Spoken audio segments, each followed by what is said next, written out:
இங்க எலியா தீர்க்கதரிசி சொல்றாரு, பனி பெய்யாது மழை பெய்யாதுன்னு. கோபம் வருமா வராதா? ராஜாவுக்கு எவ்வளோ கோபம் வரும், மக்களுக்கு எவ்வளோ கோபம் வரும். மழை இல்லாட்ட எப்படியா சாப்பிட முடியும்? மழை இல்லாட்ட கவர்மெண்ட் எப்படி ஓடும்? கவர்மெண்ட்டுக்கு எப்படி டேக்ஸ் வரும்? மழையும் பெய்யாது பனியும் பெய்யாது. இவனை முதல்ல பிடிச்சு உள்ள போடுங்க, போட்டு ஃபுல்லாக கோட்டிங் கொடுங்க.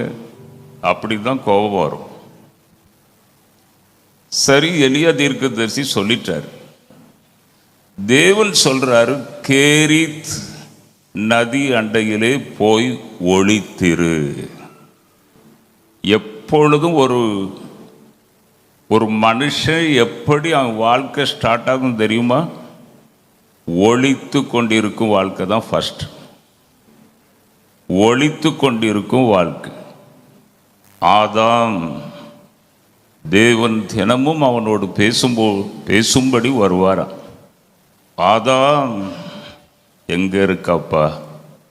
உன்னோடு பேசுவதற்காக வந்திருக்கிறேன், வா. ஆதாம். ஒரு தடவை ஆதாமை கூப்பிடும்போது சத்தமே இல்லை. அவனே சொல்றான், நான் ஒளித்து கொண்டிருக்கிறேன். ஒரு மனுஷனுடைய ஆவிக்குரிய வாழ்க்கை அப்படித்தான் ஸ்டார்ட் ஆகும், ஒளித்து கொண்டிருக்கிற அனுபவம். மோசே பெட்டியில் வைத்து கீழ் பூசி பெட்டியில் வைத்து மோசையை அந்த நதியில் கொண்டு அந்த செடிகளின் பக்கத்திலே கொண்டு போய் தாய் ஒளித்து வைத்தாள். ஒளித்து வைக்கப்பட்டவங்களாம் பெரிய ஆளா மாறினாங்க. இயேசு பிறந்த பொழுது கூட சிறு பிள்ளைகளை கொலை செய்ய ராஜா வகை தேடினான். என்ன நடந்தது? மரியாள் இயேசுவை கூட்டிக் கொண்டு 600 கிலோமீட்டர் தூரம் கழுதையில். கொஞ்சம் யோசித்து பாருங்க, ஃப்ளைட்டில் வருவதற்கு கஷ்டமாக இருக்கு, உடம்பெல்லாம் வலிக்கு. 600 கிலோமீட்டர் கழுதையிலே தான் பிள்ளையை தூக்கிக்கிட்டு மரியா போனால் என்றால் எவ்வளவு கஷ்டம், எவ்வளவு கஷ்டப்பட்டிருப்பாங்க. கொஞ்சம் யோசித்து பாருங்க. அங்கே எகிப்திலே போய் கொஞ்ச நாட்கள் அங்கேயே இயேசு ஒளிந்திருந்தார். திரும்ப அவர் ஏரோது இறந்த பிறகு திரும்ப பழைய இடத்திற்கு வந்தார். ஒழிக்கப்பட்ட ஒளிந்திருந்த நபர்கள் எல்லாம் பெரிய பெரிய ஆளாக மாறினாங்க. நீங்களும் சொல்லலாம், என் வாழ்க்கை ஒளிந்து இருக்குதப்பா, ஒளிந்து போய் இருக்கிறேன், வெளியே வர முடியல என்று நீங்கள் சொல்லலாம். அதுதான் ஆரம்பம், அதுதான் வாழ்க்கையின் ஆரம்பம், அதுதான். ஆமாம். அப்போ தேவன் சொல்லுகிறார், காலையிலும் மாலையிலும் காகத்தினால் உன்னை நான் போஷிப்பேன், அவைகள் உனக்கு ஆகாரத்தை கொண்டு வரும். காகம் எப்பொழுதாவது நல்ல ஆகாரத்தை கொண்டு வருமா? காலையிலே ரொட்டி மாம்சம், மறுபடியும் சாயந்தரமும் ரொட்டி மாம்சம், ஒரே சாப்பாடு தான். நம்ம வீட்டில் ஒரே சாப்பாடு இருந்தால் சில புருஷர்கள் பிளேட்டோடு தூக்கி வீசிடுவாங்க. நேற்றும் இதுதான், இன்றைக்கும் இதுதான், இது என்ன வீடு, நான் இதையே சாப்பிட்டுட்டு இருக்கணுமா? உப்பு இல்லை, காரம் இல்லை. நேற்று எங்கள் அப்பாவுக்கு பார்த்தீங்களா நீங்கள்? எங்கள் அப்போ ரட்சிக்கப்படலை. திருமணமான உடனே அவங்க ரட்சிக்கப்படலை. அப்போ எங்கள் அம்மா பயந்து பயந்து பயந்து கொண்டு சோறு வைப்பாங்களாம் பிளேட்டில். ஒரே கெட்ட வார்த்தை திட்டுறது தான் எங்கள் அப்பா. நேற்று நீங்கள் பார்த்தீங்க, எங்கள் அப்பா வந்திருந்தாங்க. எங்கள் அம்மா கொண்டு அங்கே சோறை வச்சுட்டு அந்த தூண் பக்கத்தில் வந்து ஒளிச்சுக்கிடுவாங்களாம். பிளேட்டோடு வருமா சோறு. அப்போ காலையிலும் அதுதான், ராத்திரியும் அதுதான், ஒரே சாப்பாடு, ரொட்டி மாம்சம், ரொட்டி மாம்சம். அதை சாப்பிட்டுட்டு கிடந்தார் பாவம். அப்போ ஒளிந்து கொண்டிருக்கிற அனுபவம், கண்டிப்பாக அந்த அனுபவத்தை தாண்டி தான் போகணும். அதனால யாராவது, நீங்களும் கூட கடன் பிரச்சனை வெளியே தலை காட்ட முடியல சார், ரொம்ப கவலையா இருக்கு எனக்கு, அப்படி ஒளிந்து இருக்கிற அனுபவத்தோடு இங்கே யாராவது இருக்கிறீர்களா? தேவன் சரியாக உங்களை நடத்துகிறார் என்று அறியுங்கள். நான் இருக்கிற வாரங்கள் என்ற இடத்தின் பக்கத்திலே கம்மம் என்கிற ஒரு இடம் இருக்கிறது ஆந்திராவில். அங்கே எனக்கு ஒரு நண்பர் உண்டு, அவருடைய பெயர் சத்தியம். அவரும் பயங்கரமான கடன் பிரச்சனையில் சிக்கி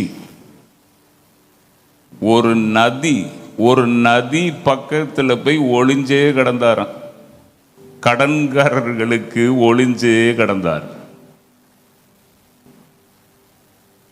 அந்த ஆற்று தண்ணீரை குடித்துட்டு பல நாட்கள் அங்கேயே ஒளிந்து கிடந்தாராம், கடன்காரங்களுக்கு பயந்து. ராத்திரி 11 மணிக்கு மேலே முகத்தில் துணியை கட்டிக்கிட்டு வருவாராம்.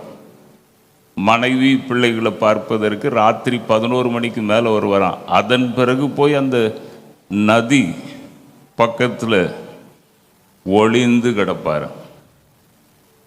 சத்தியம் அவர் பெயர். 15 லட்சம் செலவழித்து என்னுடைய மீட்டிங்கை அந்த கம்மம் இடத்துல போட்டார் அந்த நபர். கர்த்தர் ஒளிந்த அனுபவம், ஒளிந்து கொண்டிருக்கிற அனுபவத்திலிருந்து வெளியே கொண்டு வந்து இப்பொழுது ஊழியம் செய்கிற ஒரு நபராக மாற்றி அநேக மக்களுக்கு அவரை ஆசீர்வாதமாக வைத்திருக்கிறார். ஆமாம். அப்போ ஒளிந்து கொண்டிருக்கிற அனுபவத்தை தாண்டி தான் போகணும். அப்போ அப்படி கஷ்டத்தில் பிரச்சனையில் ஒளிந்திருக்கிற பிரதர், வெளியே தலை காட்ட முடியல, அப்படி யாராவது இங்கே இருப்பீர்கள்னா சந்தோஷப்படுங்க, கரெக்டாக தான் போகுது வண்டி. அதன் பிறகு ஒரே கவலை கண்ணீர். அதன் பிறகு டெய்லி அந்த விதவையை பார்த்து ஒரு ரொட்டி சுட்டு தாமா, டெய்லி பார்த்து ஒன்று எனக்கு தாமா. என்ன வாழ்க்கை இது? வெறுத்திருக்காதா? தினமும் அந்த அம்மா சொல்லும், கொஞ்சம்தான் இருக்கு, கொஞ்சம்தான் இருக்கு, ஆயில் கொஞ்சம்தான் இருக்கு, மாவு கொஞ்சம்தான் இருக்கு, முதல்ல சுட்டு தாமா, முதல்ல சுட்டு தாமா. இப்படியே வாழ்க்கை வெறுப்பான ஒரு வாழ்க்கை. அதன் பிறகு ஒவ்வொரு நாளும் வாழ்க்கையை கொண்டு போவதற்கே கஷ்டம். அப்படிப்பட்ட ஒரு நிலை. 2வது சாப்பாடு. ஃபஸ்ட்டு காகங்கள் வந்து சாப்பாடு கொடுத்தது. காகங்கள் நல்ல மாம்சத்தை கொண்டு வருமா? ஃப்ரெஷ்ஷாக கொண்டு வருமா? நம்ம வீட்டில் ஃப்ரெஷ்ஷாக பார்ப்போம், நல்லா ஃப்ரெஷ்ஷாக இருக்கணும், மீன் வாங்கினா கூட நல்லா ஃப்ரெஷ்ஷாக இருக்கணும்னு நம்ம நினைப்போம். காகம் 2 நாளைக்கு முன்னாலே செத்த மாம்சத்தை தான் கொண்டு வரும். எப்படி தான் சாப்பிட்டாரோ. ஒரு பக்கத்தில் காகங்கள் போஷிச்சா பிரைஸ் தி லார்ட், இன்னொரு பக்கத்தில் எப்படி தான் சாப்பிட்டாரோ பாவம். அடுத்த வாழ்க்கை தினமும் பிரச்சனையோடு போகிற வாழ்க்கை, தினமும் பிரச்சனையோடு போகிற வாழ்க்கை. நெக்ஸ்ட் சுட்டு தாமா, ஒன்று எனக்கு முதல்ல தாமா, ஒரு ரொட்டி தாமா. தினமும் கேட்டு கேட்டு அங்கேயே இருந்து அற்புதம் நடந்துச்சு. மாவு குறையாது, ஆயில் குறையாது, அநேக நாட்கள் சாப்பிட்டார்கள். ஓகே, இருந்தாலும் அதே ரொட்டி சுட்டு தாமா. அப்போ ஒவ்வொரு நாளும் உங்களுடைய வாழ்க்கையை கழிப்பதற்கே கஷ்டம். அப்படிப்பட்ட ஒரு நிலையை கூட நீங்கள் தாண்டி தான் ஆகணும். ஆவிக்குரிய வழியில் தாண்டி தான் ஆகணும். தினமும் பஞ்சம், தினமும் அது இல்லை இது இல்லை, பணம் இல்லை, ஆதாயம் இல்லை, சரியான ஜாப் இல்லை, ஒவ்வொரு மாதம் சம்பளம் இல்லை, ரொம்ப கஷ்டமாக இருக்குது, குடும்பத்தை நடத்த கஷ்டமாக இருக்குது. அப்படிப்பட்ட ஒரு வெறுப்பான வாழ்க்கையை கூட நீங்கள் கடந்தே ஆகணும். ஆமாம், இது 2வது சாப்பாடு.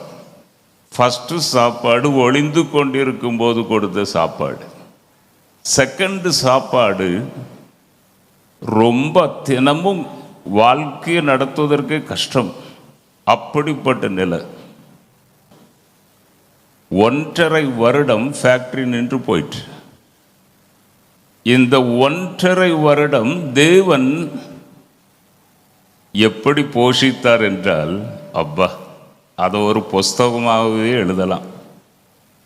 இந்த விதவு வீட்டில் டெய்லி பிரச்சனை, டெய்லி பசி ஆற்றுவதற்கு ஒன்று சுட்டுதாம்மா, ஒன்று எனக்கு முதல்ல தாம்மா.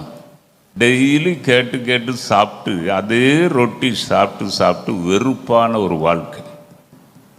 ஃபேக்ட்ரி நின்று கிடக்கும்போது கூட எங்கிருந்தோ வருவாங்க, வந்து எனக்கு உதவி செய்வாங்க. அதை ஒரு புஸ்தகமாக நான் எழுதணும். அந்த 1.5 வருடங்கள் தேவன் என்னை எப்படி போஷித்தார் என்று கண்டிப்பாக எழுதணுன்று வைத்திருக்கிறேன். ஒரு தடவை நாங்கள் மீட்டிங் போயிட்டு ரயில்வே ஸ்டேஷனுக்கு வந்தோம். எங்கள் கேமராமேன் எல்லாரும் ஒரு 7-8 பேர் இருக்கிறாங்க. நாங்கள் ரயில்வே ஸ்டேஷன் வந்தால் ட்ரெயின் அப்போந்தான் பிளாட்ஃபார்மில் நவுளுது போகுது. கரெக்டாக நாங்கள் வரையும் ஏசி கோச் கரெக்டாக எங்கள் முன்னால் வருது.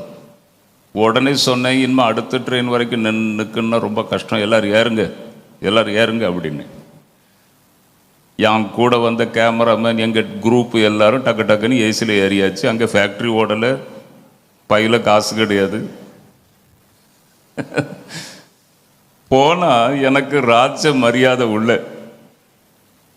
அந்த டிடி என்னை இப்படி பார்த்தாரு.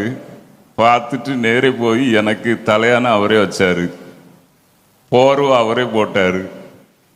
சார், இங்கே படுத்துக்கிடுங்க, வரங்கள் வந்தோடனே நான் உங்களை எழுப்புறேன், இங்கே படுத்துக்கிடுங்க. என் மேலே அந்த போர்வையை மூடுறது கூட அவர் தான் மூடினார். டிடி போர்வையை மேலே மூடும்போது கூட அவர் தான் மூடினார். நான் நினச்சேன், கையில் காசு இல்லை, எல்லாரும் ஏசியில் ஏறியாச்சு, எப்படியும் ஒரு 10,000 ரூபா போடுவாப்ப டிக்கெட் அப்படின்னு நினச்சிக்கிட்டே இருக்கிறேன். என்ன ஆச்சுன்னா, வரங்கள் வந்தோடனே என்னை எழுப்பினோடனே இப்போ கேட்பார், இப்போ ரிசிப்ட் போடுவார், இப்போ பில்லு போடுவார்னு அவரே பார்த்துக்கிட்டு இருக்கேன். இப்படி சில நாய்க்குட்டிகள் ஏதாவது போடும்போது இப்படி பார்த்துட்டு இருக்கும் தெரியுமா, 2 காதையை வைத்துக்கிட்டு இப்படி பார்த்துட்டு இருக்கும். அதே மாதிரி நான் அவரை பார்த்துக்கிட்டே இருக்கேன். அவர் சொன்னார், எத்தனை வருஷமாக உங்களுக்காக நான் உங்களை தேடிக்கிட்டு இருக்கேன் தெரியுமா, உங்கள் கையை என் தலை மேலே வச்சுட்டு போங்க அப்படின்னு.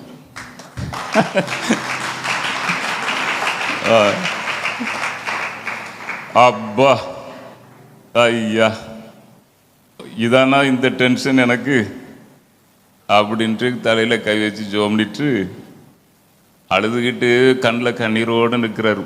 போங்கய்யா, போங்கய்யா, நான் கட்டிக்கிடுறேன் ஐயா, நீங்கள் போங்கய்யா, நீங்கள் போங்கய்யா.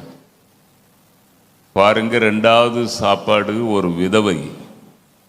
அங்கே சான்ஸே இல்லை, அங்கே இருந்து 2வது சாப்பாடு.